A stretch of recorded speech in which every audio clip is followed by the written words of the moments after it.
I'm pretty sure that's through my bestie. I don't know if she reached out to you. I forwarded her stuff. Jessica, she was Kinsinger at the time. She's now Jones.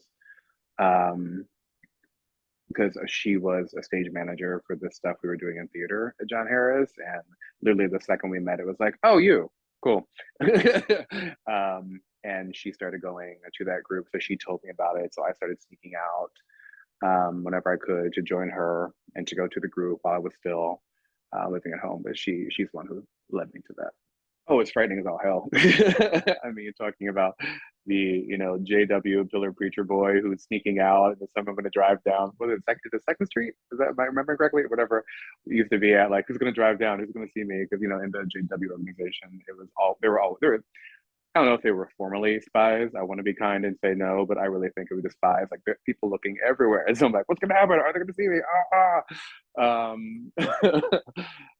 And then I got inside, but it was a lot of kids who they already, knew themselves. They didn't know their stories. They didn't know the environments, from which they came, but they were definitely more comfortable. And my shoulders were about up to here for a couple of weeks. But then, I think he'd already did an interview with you, Frank Piper. I met him. I met some other people.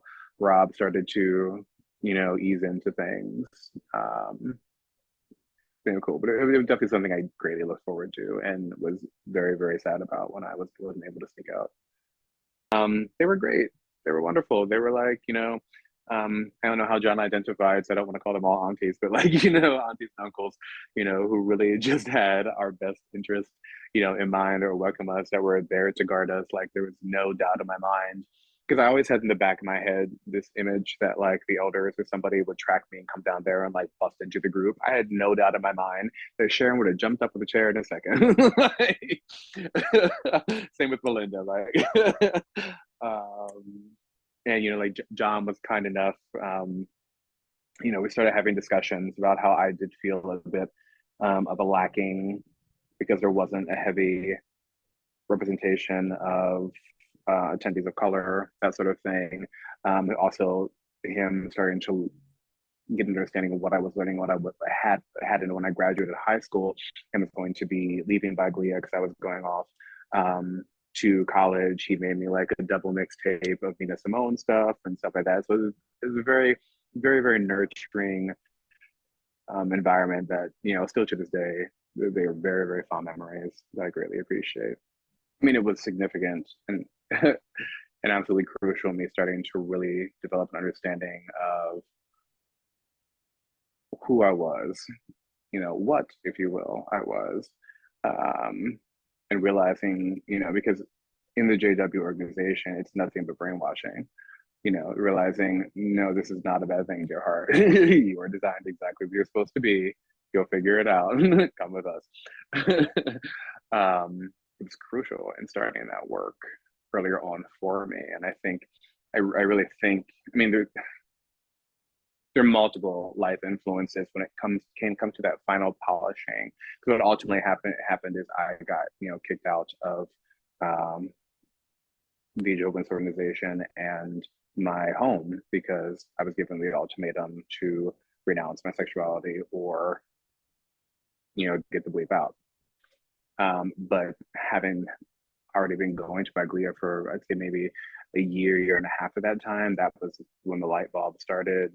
I'm like, okay, okay, and it gave me the connections to start going to the MCC church at the time that was in that same area of the city, get to know the pastor, get things in place because they were smart and they're like, oh, this is coming, getting a safe house in place in case it happened. Basically, starting at Biglia is what started building that network externally for me, but also the important network in my own mindset of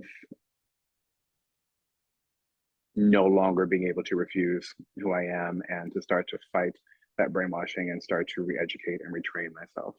I guess I've always been, I want to say a natural caregiver, but I had to be a caregiver anyway. In the family of origin environment that we had with Glia was the first time that kind of thing looked joyful and purposeful with intent, if that makes sense. And so seeing, knowing personally what they did for me, what they did for other people, um, if I really look at my life, it is whenever there's been that kind of opportunity to help plant that seed, or someone, reaches out and is looking for that guidance, looking for that kind of kindness, looking for,